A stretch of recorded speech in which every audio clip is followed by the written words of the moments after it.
Throughout history, people groups have come and gone. So many have had their time and then been wiped off the face of the earth. Some of them we know about from historical records and evidence, but many others have likely come and gone without our knowledge of them, and so they've been forgotten. But of all the people groups, the ones we know about that have passed on, who mourns them? Nobody. And yet, clearly they have ancestors. These lost peoples are all our ancestors, but we have no attachment to their fate. There's no connection. There's no book that was written down that says, here's who you are. Here's where your loyalties must be. All these people came and went before the advent of that technology. In an earlier video, I talked about the Druids and how to them it's said that the written word loses its life, or the spoken word loses its life when it's put to paper.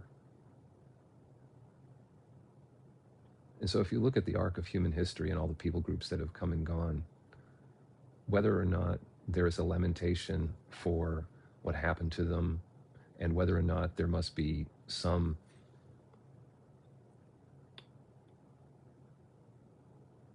avenging of a past wrong from thousands of years ago on unsuspecting peoples of today, depends on whether or not an idol has been made of themselves. It is technology that facilitates that idolatry. Otherwise, the tragedies that have befallen a people group mean nothing when they're lost to history. If you look at your personal life and the way most people operate, it's kind of the opposite in terms of the attachment to the past versus that of like people groups. Like most of the people groups that have existed in the world throughout history are gone, and nobody laments them. But most people have a strong attachment to their own personal history and the wrongs that have befallen them and the things for which they're nostalgic.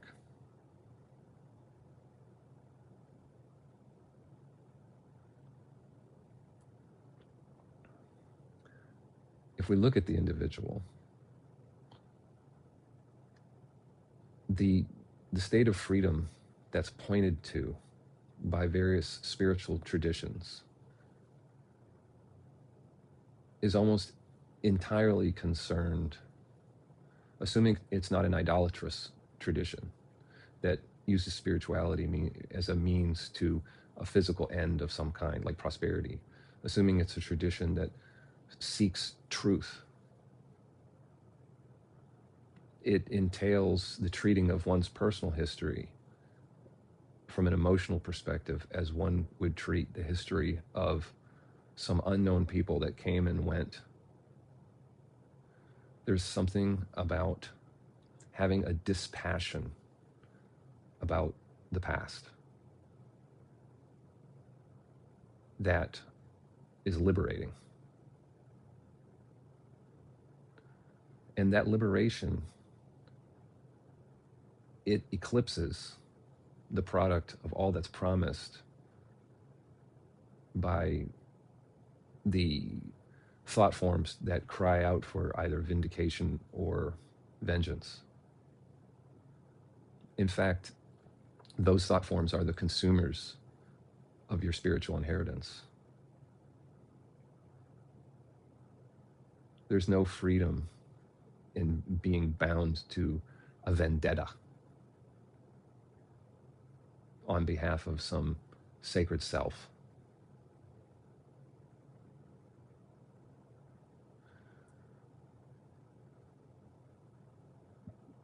even the most basic technology that allows this transmission foundationally is writing. And I think there's some truth to this idea that the writing takes the life out of things, in that they create thought forms that gets transmitted down. Now, there's obviously practical benefit to writing, but I'm talking more about the analogy holds with your thoughts too, right? There's practical thoughts, and then there's emotionally laden content based on personal history. The impact on your energy body from the former is not consequential, right? You're not going to have generalized anxiety at the thought of mundane tasks in and of themselves. Now, you may have this a jadedness in life that precludes the enjoyment of such things, and cries out for an escape from them. But those tasks and the thought of them don't disturb the energy body as do the thoughts of personal history, and also ambitions and fears and desires. So the transmission of information through time via the technology of writing and other things like media facilitates both the practical and also this accumulation of data that has an emotional component to it that colors the energy body when given the mantle of self, right? So what happened to your ancestors only affects you emotionally to the extent that you're identified with some history that has been documented. Otherwise, you're liberated from it. You're not bound to it. Like I've said in another video that I'm more of a Celt than anything else, right? So like I'm more than a third Irish and about 40% French, and the rest is Scandinavian and English. But all my ancestors were wild people from the north, and they were conquered. But I don't hold a grudge against Italian people for having conquered Gaul. I just take it as a fact of history and move on. I'm not holding anything against the Romans, and I bear no ill will towards the people of the British Isles who slaughtered each other, who were my ancestors. Even though it's documented, I just don't have any emotional connection to it. But personally, it has not been the case that I've been able to let anything go. And that is really where the impact of spirituality can be found, is in your relationship with personal history and the idea of being the one to relate to it. So long as there's care for the form and the conceptual person that relates to it, not just practical care, but I mean the fear for how that conceptual person is perceived, and also the unknown fate of the body. That fear motivates a whole set of mental contingencies that I constantly allude to, but this really is what makes one being different from another in terms of their inner arrangement, is how that is handled. The zero-sum nature of attention is such that we lose something in obsessive thinking. And if we pursue spirituality, we may at first be led to, or have the impression that it is just a matter of silence and stillness. And it is, but the means by which that appears determines whether or not the fruit of spiritual practice will become apparent. It depends on the intention behind it. If the intention is any sort of gain on behalf of one to gain, then, like I've said before, that bucket will never be picked up because you're standing in it, pulling the handle. The identification with the one to gain or manifest anything, any means to an end, on behalf of that one. It's the identification with that one that hides and precludes what appears. You see, nobody is special. That's the one thing that you realize, is that nobody is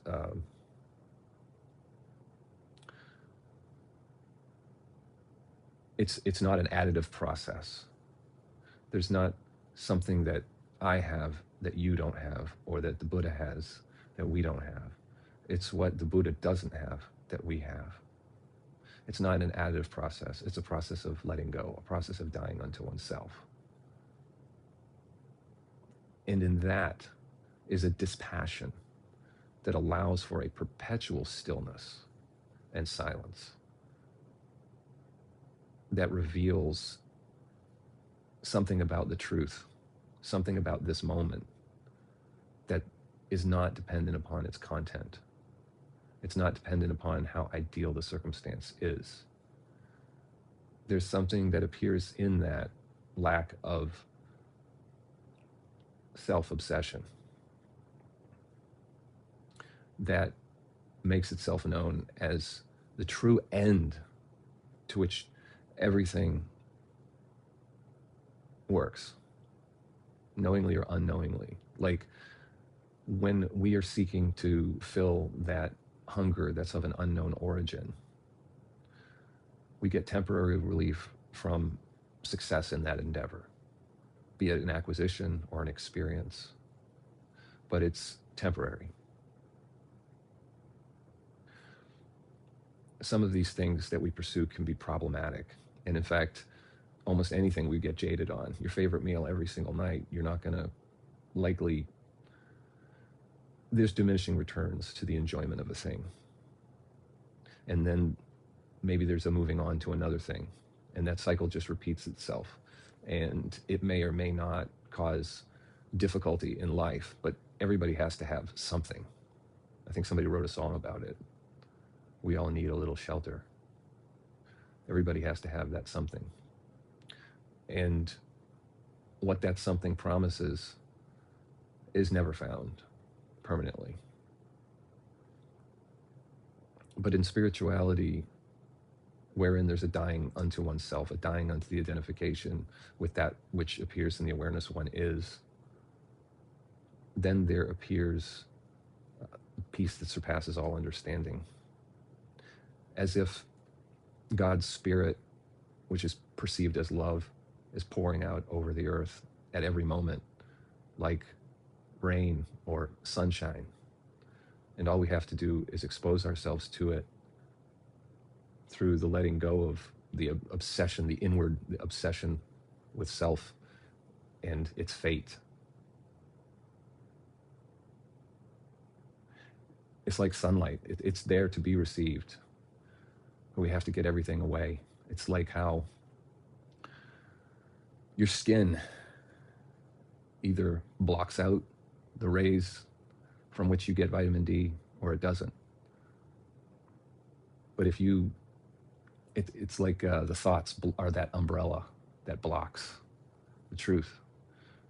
It's not just the presence of the thoughts, though. It's to whom they relate and whether or not there's identification with that one.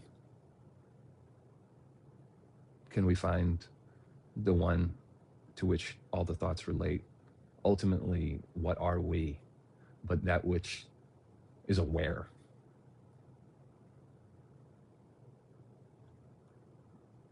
in that is the truth, the absolute truth, the truth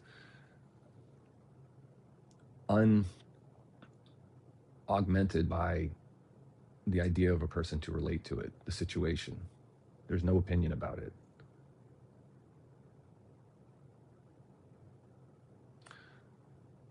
In that is a freedom from having to react. You know, a lot of videos talk about how people have changed. And I mean, there's different facets to it, right? One could argue that people have been changed physically by the things that have happened in the last 5 years, regardless of whether or not they were in the experiment. We've all been kind of subject to this bioweapon. So who knows what the effect of that is? You know, either through administration or just natural exposure to the thing. They're both bad, and who knows what they destroyed in us. When I had that thing, it was 10 days, and it was like random symptoms, and sometimes feeling better and sometimes feeling like I was going to die. And I don't know what it damaged in me. I've got places in me that hurt that I don't know. But like I said before, I hide my weakness like a cat. But I think mentally we've been traumatized. Spiritually, I think we've been put into groups, and not just like we always have been in the past, but you know, this new thing of sort of being aligned with what comes down from the people we consider to be our leaders, whether or not there's trust and belief in them and what they say, that has become an identity. Like we're all dependent on a system, unless we're like homesteaders, but nobody's really independent. So we're all systemites in terms of how we live. But an identity is kind of built around whether or not there's trust in those running the system. And so that identity is in conflict with other identities. So it's like people are afraid to really talk about how they feel about things. I think people are just keeping to themselves a lot more for fear of drawing the ire. Everybody has an opinion, right? There's cliches around that phrase. And I don't know, it's just, for my part, it feels more repugnant to just be like, you know, waving your flag all over the place. It just shows that you're identified too strongly with something or outcome. And could it be that it's the product of your conditioning? 100%. 100% it is. And where did that conditioning come from? Did it come from institutions? Did it come from teachers who teach that the highest and best thing that one can be in life is an activist for whatever cause, was hammered into their young minds when they were impressionable to resist? That's why we have consent laws, because children have no way to discern fact from fiction. It's like I said in a previous video, I could create a village wherein the children are raised to believe that a Mexican band on public access TV are actually deities. You could. So people believe whatever they're given. It's a fact. And so if you've been conditioned to believe you're the good guy and everybody else is evil, who doesn't agree with you, then you feel justified in whatever you do. And so it's like the identification with all these ideas about the way the world should be with people has created this kind of separation. But that separation doesn't just separate from each other. It separates from this peace that I've been talking about all this time. There's no peace in having to constantly defend ideas that were exogenously sourced anyway. There's no reason to be identified with what was randomly given to one by virtue of the time and place they entered, necessarily, because it's random. It could be, worshiping a spaghetti monster. But that this paradigm of unconsciousness it's exacerbated by the writing, the holding sacred what happened before, the not letting go, be it on the people group level or the individual level. There's just no peace in it. And yet it's held up as sacred, the sacred, the sentimental, the things that happened to our ancestors that have been documented. How long can we drag that corpse through time and let it be our spiritual inheritance?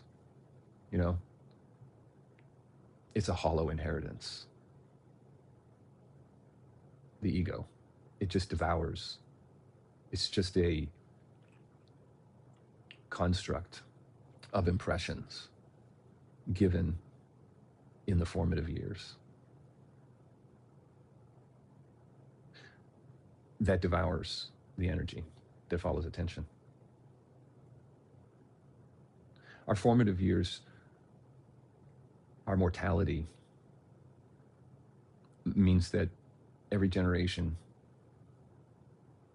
goes through a completely different conditioning. And of course, technology, as it accelerates, creates a different world for each generation, and then a world, a set of skills and ideas about the world that quickly become obsolete by the moving on of technology. People are like water. They take the path of least resistance. And if during the formative years, and this is historically true, that our capabilities as individuals are impacted by the technologies available during our formative years, right? So we miss critical periods for certain things because technology has obsoleted the skill, right? I've said I'm a less capable man than my father in certain ways. And it's not just a character issue or his raising of me, but there's just no longer a context in which certain things need to be done. Like I just don't need to do the same things that my father did, and my son doesn't need to do the things that I did, or the things I picked up from him that found no place in my day-to-day, and therefore just sort of attrited away. But we're becoming, I think, less capable, and this inflection point we're on, it does make me wonder what we're going to lose, what we're losing in terms of our competence. It's like I talked about the city of Lud in the Wastelands, one of the Dark Tower series by Stephen King, where eventually the men who created the system and had all the engineering knowledge that eliminated the need to learn such things died off, leaving nobody to understand how they were put together. It's like a spreadsheet. Like I've written some spreadsheets that if somebody who didn't write them, they wouldn't know where anything is. One cell goes bad, and now you have to unravel the whole thing. But if you didn't write it, you might not know how it works. So I don't know why I brought that up, but that just keeps coming to mind. So I guess that's all for now.